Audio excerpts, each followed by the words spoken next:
ஆதரவற்றவர்களுக்கும் ஏழைகளுக்கும் நாம் செய்யும் உதவி என்பது நாம் எதிர்கால சந்ததிக்கு தலைகாக்கும் கவசங்களை சேர்த்து வைப்பது போலங்க.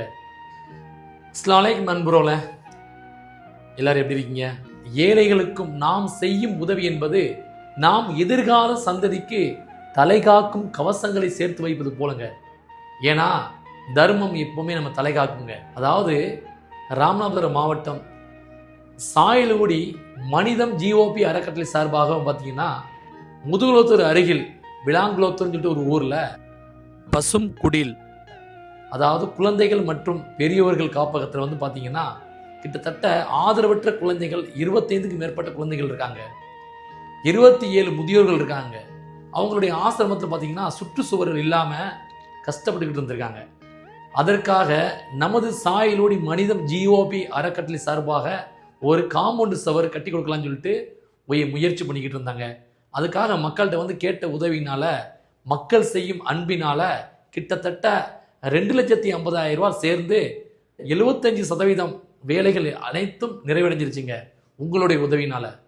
இன்னும் ஒரு 25% அந்த வேலைகள் வந்து மீதி இருக்கு.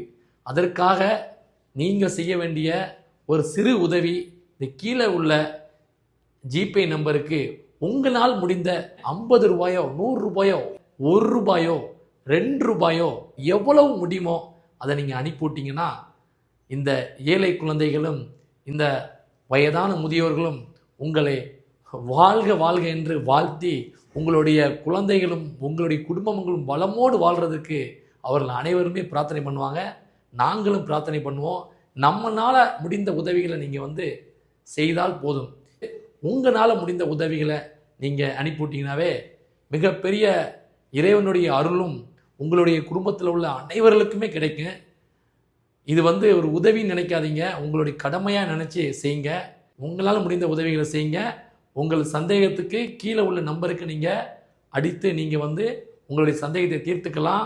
அதுபோல் கீழே உள்ள ஜிபே நம்பருக்கு உங்களால் முடிந்த உதவிகளை நீங்கள் கண்டிப்பான முறையில் செய்யுங்க. இறைவன் உங்களுக்கு அருள் புரிவான்.